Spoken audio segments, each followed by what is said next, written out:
afternoon, everyone. Welcome to Bill Weiser. I'm going to go through another frame. I've already technically punched it out a few times, just walking through every day and just finding little things. But I want to go over it a little bit more in detail. Up here we have what's called an LVL beam, and that has to span from side to completely to the outside on this part, or you can go up to 2 feet, but you want to tie this wall together and in order to give it shear wall strength. It's called a portal detail on that, and you can see we got the straps in. They require 24-inch straps per the engineer. As you can see, we have also these anchors in there that are set inside, and you can see how many nails there are on there, and you can see those HT1 anchors, those ones that are drilled in. That's for when no anchor bolts hit for one reason or another. And as you can see from the joint at the plate also, they have to be 6 inches away is what they like. So, in some cases you're just going to have to adjust a little bit. This is a U for ground, and as you can see, it's just a big piece of rebar that goes in the slab, and it's 20 foot long. The ground from the panel is connected to it already. They'll have to trim that, and I can just about guarantee you they won't trim that till after sheetrock and it stands out. That's just sometimes on the job site you got to put up with things that people just won't do, whether laziness or stupidity or just total lack of effort. As you can see, we use treated plate on the bottom, and then the other green stuff that you see, that's a termite treatment that we use after the fact, and that helps in order to be able to give that warranty. You've got to do that. And FHA, VA type finance homes. One of the things I wanted to reiterate is those little plug holes in the bottom. As you can see, they foamed all the way around the boxes, which is great. It took me a little while to get them to do that. They did not understand at first, but the whole reason is you can see how much slide you got, and anytime you got that much slide, that means you got that much air flowing through. So you want to do everything possible to make your homes as insulated as possible, as airtight as possible. A lot of these insulators, you really got to keep an eye on that. Just make sure it's nice and tight. You can see every joist has a joist hanger, which is, again, it's required just so it doesn't allow any movement. We use radiant barrier decking up on top. A lot of people are going away from that, and they're going with foam insulation, and there's a lot of positives, and also there's some negatives in there. It just depends on which area you are and which expert you talk to. Our panel here, we got all the wires set in. They don't, and as you can see, they're all labeled.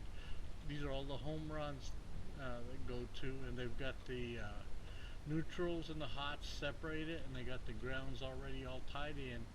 Now, one of the things that they're going to do, as you can see, you got two neutrals going in there to the grounds, and you got 2 neutrals going in there. Well, they're going to make them separate that, because here where we are, they require a disconnect. Now, the disconnect is not put on yet because we just have the wire stubbed out there. Going to be running the underground here pretty soon. But with the underground, you've got a meter base, and then you got your disconnect, which is going to actually catch this right here. As you can see, I love these flashings. These you don't have to caulk them. They're just a utility pipe flashing standard, and as you can see, they're plastic. They're all the way around. Because as you know, plumbers and electricians are not known to drill a pretty hole when you're dealing with the sheathing. They somehow, just for speed, I believe, is just take a hammer and whack it, and they believe that that's good enough. We put nail guards in. Anytime you run a wire, you're okay in the middle third. Plumbing, same thing. But you want, anytime you're close to the edge, about an inch from the edge, you want to go ahead and use nail guards to protect it.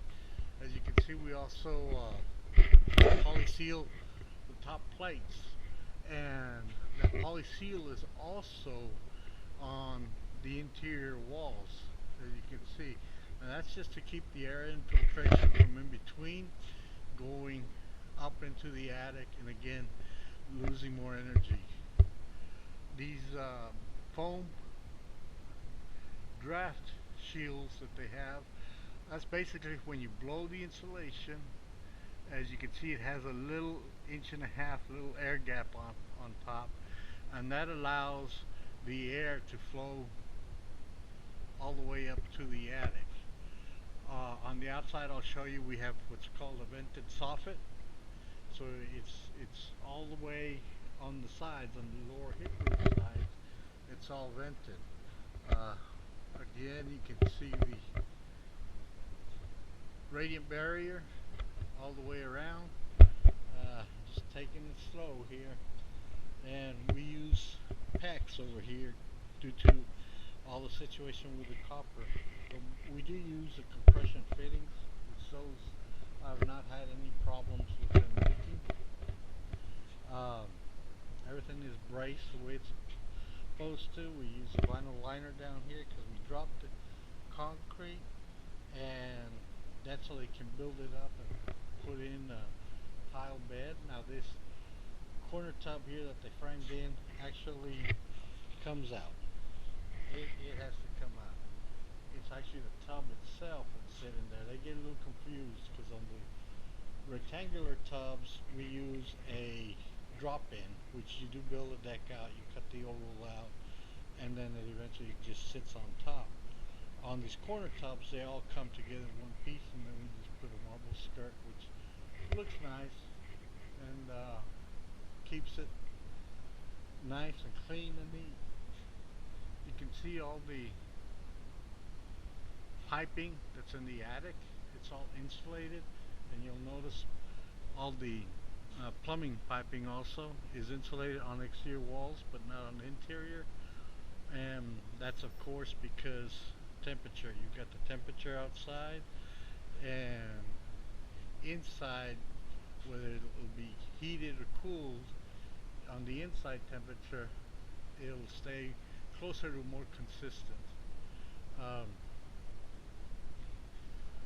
Again, we seal our return air boxes just to make sure they don't get all yucky with all the mud in there, because they just, when they come in and spray, that's what they're going to do, and they'll spray it, they will. I do want to show you up here on the drain pipe. Whoops, it may be the other side, I'm sorry. This AC guy took a little bit more time and actually ran that 2x4 brace, so you got your slope going down, and that one's your primary. That's the main drain, and as you can see, that drains nice and slow going into the pan. And then your other one, that's your secondary. I'm sorry, that one does not go to the pan. It does go into the utility room, which ties into right here. It's all Schedule 40 too, so it's a nice, neat job. This is going to end up being a clean out in the garage. This is for a vent pipe that just goes up through the roof, so it allows water going in your sink or the system to drain out with nothing holding it back, no suction holding it back. The dryer vents that we use, they're built in, they're real nice.